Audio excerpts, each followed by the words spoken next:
We have discovered thousands of exoplanets, planets that orbit stars other than our own sun. This large number can make it seem that we know a great deal about these alien worlds. But if we take a look at any individual planet, we find that we have been able to measure only a few of its properties. For example, Proxima Centauri b is a planet orbiting within the habitable zone of the nearest star to the Sun. Its proximity makes the possibility that this world might host life very exciting. But at present, we only know that the planet's minimum mass is 30% larger than the Earth, and it could be much larger. We have no idea what the planet's radius is at all. This lack of knowledge about even the sizes of these worlds extends to the majority of exoplanets. Typically we know either the lowest mass the planet might have, but are ignorant about the radius, or we know the radius, but have no indication of the mass. Not knowing the sizes of these worlds means we have no handle on their nature. If both the mass and radius are known, the planet's average density can be calculated. A low density suggests that the planet volume is mainly atmosphere, and it is a gas giant such as Jupiter or Neptune, whose only surface is buried deep within its core. A slightly higher density might point to a hybrid world, with both a rocky surface and a stiflingly thick atmosphere, or a world composed largely of ices or ocean. Meanwhile, a high density might indicate a rocky world like the Earth. Such a planet would be a good target for observations with future telescopes that might be able to tell if a world has water or even life. But filling in these missing bulk measurements is not always possible with more observations. For example, planet radius is measured during a transit event, when the planet crosses in front of the star, as seen from our view on Earth. The planet obscures a small part of the star's surface and results in a tiny dip in the amount of light we receive. The bigger the dip in light, the bigger the planet. But if the planet's orbit is inclined to our view from Earth, we may not see the planet pass in front of the star. Without a transit, we cannot measure the planet radius.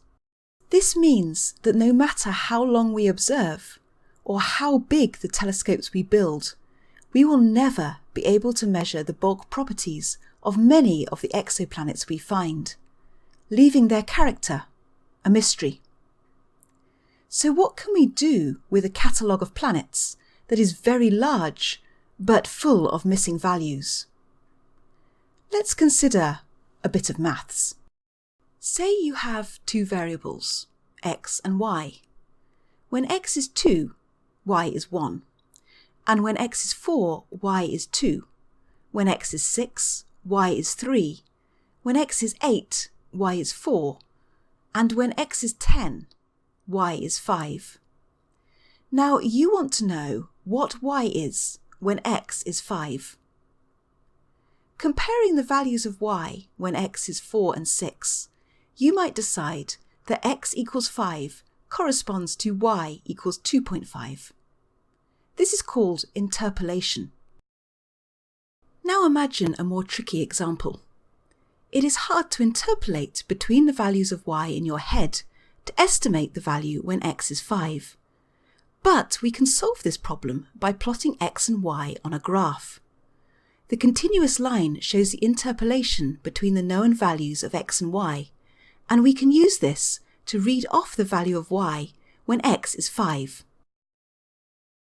But now suppose that y depends not only on x, but on a second variable, z. For example, y might be the radius of a planet, and x and z are the mass and the orbital period. We would expect a larger planet mass to result in a larger radius, giving our y a dependence on x. But if we had two planets with the same mass, and one was on a shorter orbit close to the star, we might find that the shorter orbit meant the planet received more radiation from the star, and this stripped away its atmosphere.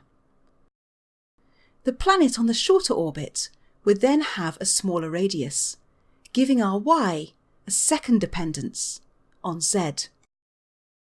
With a bit of effort, we can still construct a plot in 3 dimensions that allows us to still find the value of y for a given x and z. But what happens if y depends on even more variables?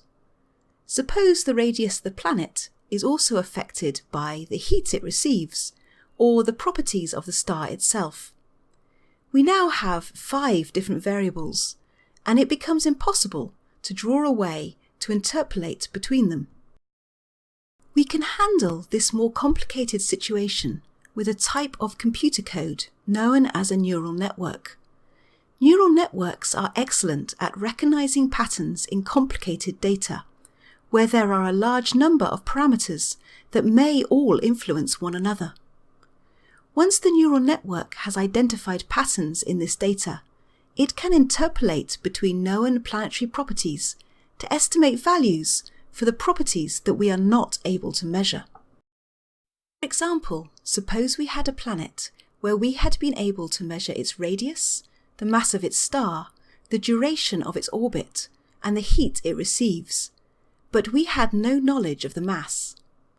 The neural network can take these known parameters and use its knowledge of how these are related to the mass to find the most likely mass that the planet has. The neural network enables us to estimate the properties of exoplanets that we cannot measure through observation. These estimates can indicate the true nature of the planet, be it gaseous, rocky, or some in-between density that we don't see in our solar system. We can use this knowledge to improve our theories of how planets form and identify worlds that may be the most promising for future astrobiological studies.